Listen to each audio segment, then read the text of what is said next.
Welcome to the English Learning Channel, where English feels easy. Hello everyone, welcome back to the channel. I'm Jack. And I'm Amelia. Today we're talking about something that affects all of us, every single day. That's right, we're talking about money. Money. Yes, and don't worry, we're going to keep this fun, simple, and super practical. We'll teach you easy English words and phrases to talk about money, plus some really smart tips to save and budget. If you love learning English with us and picking up real-life skills like this, don't forget to subscribe and keep practicing with us every week. We're here to help you speak English with confidence. Okay, Jack, let's start with a question. Why do so many people feel nervous or uncomfortable when they talk about money? Great question. I think it's because money feels personal, right? And sometimes complicated. But here's the truth, Amelia.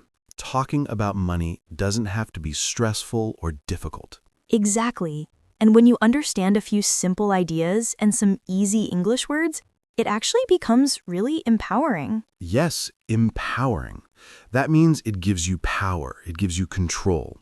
And today, we're going to help you feel that way about your money. Stay with us because we're going to make this simple, clear, and fun. So, Amelia, let me ask you something. Have you ever gotten to the end of the month and thought, wait, where did all my money go? Oh my gosh, yes, all the time. I look at my bank account and I'm like, I had money last week. What happened? Right? That happens to so many people.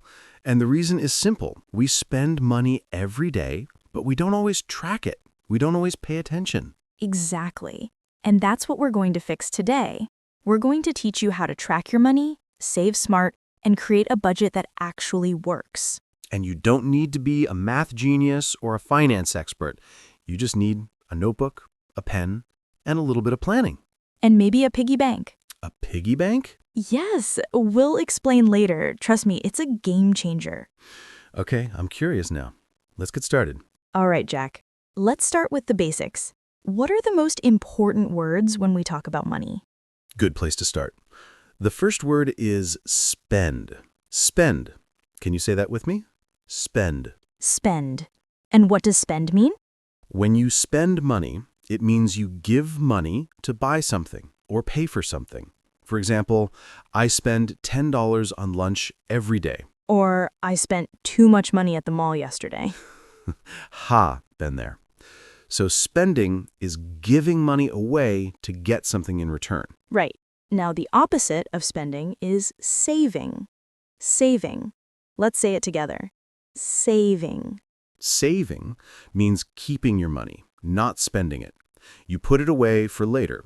For example, I'm saving money to buy a new laptop. Or, I want to save $500 by the end of this year. Perfect. So spending is using money. Saving is keeping money. Simple, right? Super simple. Now, Jack, here's another really important word. Budget. Budget. Say it with us. Budget. Budget. A budget is a plan for your money. It helps you see how much money comes in and how much money goes out. Money in, money out. I love that. Can you explain that a little more? Sure. Money in is all the money you receive. For most people, that's their salary from their job. That's the money you earn. So if I work and I get paid $1,000 a month, that's my money in. Exactly. And money out is everything you spend. Your rent, your food, your transportation, your Netflix subscription. My coffee every morning. Yes, your coffee. All of that is money out.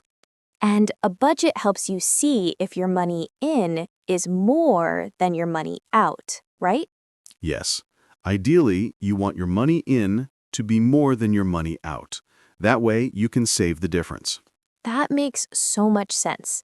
Okay, so before we talk about how to make a budget, I think we need to understand two more really important words. What are those? Needs and wants. Ah, yes. Needs and wants. This is huge. Let's break it down. A need is something you must have to live. It's essential. You can't survive without it. Can you give us some examples? Sure. Food is a need. Water is a need. A home, a place to live, that's a need. Clothes to wear, basic things. Right. You need food to eat, you need water to drink, you need a roof over your head. These are needs. Exactly. Now, a want is something you would like to have. It's nice. It makes you happy. But you don't need it to survive. Okay, so give me an example of a want. A new phone. You might already have a phone that works, but you want the newest model. That's a want. Or going to a concert. It's fun, but you don't need it. Right. Or designer shoes. Or eating at an expensive restaurant 5 times a week. Okay, but Amelia, here's where it gets tricky. Sometimes it's hard to tell the difference between a need and a want. Oh, absolutely. Like coffee. Is coffee a need or a want? That's a good one. I think coffee can be both, depending on the situation. How so? Well, you need something to drink. Water is free, right? But if you buy a fancy $5 latte every single day, that's more of a want. Aha. So a simple homemade coffee might be a need, but the expensive coffee shop version is a want. Exactly. You can meet your needs for less money. I love that. So the key is to ask yourself, can I live without this? Or is there a cheaper way to get it? Yes. And understanding needs versus wants is the first step to controlling your money. Okay, so now we know the difference. Let's talk about how to actually make a budget. All right. Making a budget sounds scary, but it's really not. You can do it with just a notebook and a pen. Really? That's it? That's it. Here's what you do. Open your notebook. At the top of the page, write 2 columns. On the left side, write money in. On the right side, write money out. Simple. I can do that. Under money in, write your salary or however much money you receive every month. Okay, so let's say I make $1,200 a month. I write that down. Perfect. Now, on the money out side, this is where you list everything you spend money on. Everything? Everything. Your rent, your groceries, your phone bill, your transportation, your coffee, your snacks, everything. Even small things like gum or a chocolate bar? Yes, even small things, because those small things add up fast. Wow. Okay, so I'm writing down every single thing I spend money on for 1 month. Exactly. And at the end of the month, you add up all your spending. Then you compare it to your money in. And that shows me where my money is going? Yes, you might be surprised. A lot of people are. They realize they're spending way more on little things than they thought. Like buying lunch every day instead of bringing food from home. Exactly. Or subscriptions they forgot about. Streaming services, apps, and gym memberships they never use. Oh my gosh, yes. I had a gym membership I didn't use for 6 months. See? That's money out the window. A budget helps you catch those things. This is so helpful. Okay, so once I have my budget and I can see where my money is going, what do I do next? Now, you look for places to cut back. You look at your wants and ask, can I spend less here? Give me some examples. Sure. Let's say you spend $50 a month on coffee at cafes. That's a want, right? Right. So instead of buying coffee every day, maybe you make coffee at home 4 days a week and only buy it once or twice. That could save me, what, $30 or $40 a month? Easily. And that's just coffee. Now imagine you do that with a few other things. I see. Small changes make a big difference. Exactly. Another example is food. Eating out is expensive. Cooking at home is much cheaper. And healthier, usually. True. So if you cook more meals at home and pack your lunch for work, you can save a lot of money every month. Okay, I'm loving these tips. What else? Here's a simple one. Make a shopping list before you go to the supermarket. A shopping list? How does that help? Because when you go to the store without a list, you buy things you don't need. You see cookies, chips, and candy, and you just throw them in the cart. Guilty. I do that all the time. We all do. But if you have a list, you stick to it. You buy only what you need. And you avoid those extra wants. Exactly. It's a small habit, but it saves money. I love it. Okay, Jack, I have another question. Let's say I'm following my budget and I'm cutting back on wants. How do I actually save the money? Where does it go? Great question. Here are a few ideas. First, you can open a savings account at your bank. A separate account just for savings? Yes. That way, the money is separate from your spending money. You're less likely to spend it by accident. That's smart.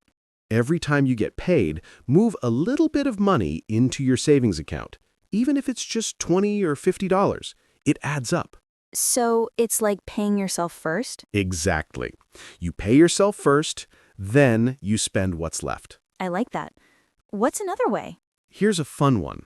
Use a piggy bank.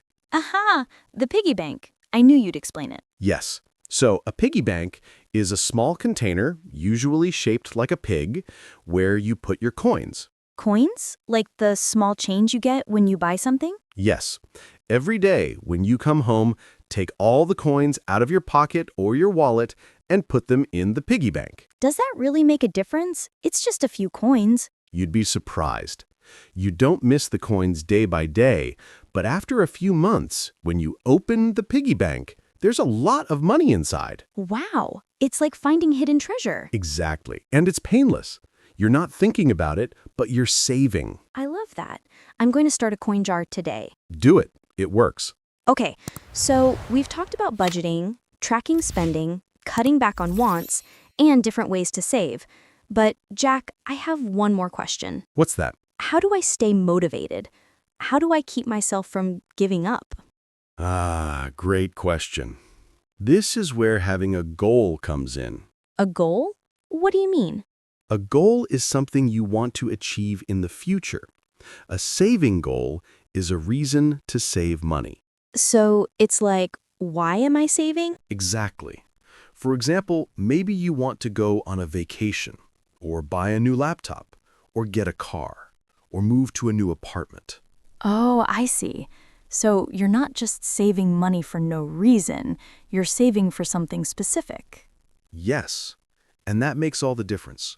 When you have a goal, it's easier to say no to little wants. How so? Well, imagine you're at a store, and you see a nice jacket. It's $100, but you're saving for a vacation. So you think, do I want this jacket, or do I want to go on my trip? And the trip is more important, so you don't buy the jacket. Exactly. Your goal helps you make better choices. That's powerful. I love that.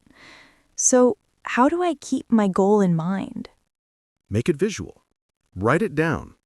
Put a picture of your goal somewhere you can see it every day. Like on my wall or my desk? Yes. If you're saving for a trip to Paris, put a picture of the Eiffel Tower on your wall. Every time you see it, you remember why you're saving. That's such a good idea. It keeps you focused.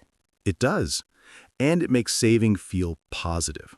You're not giving up things. You're working towards something exciting.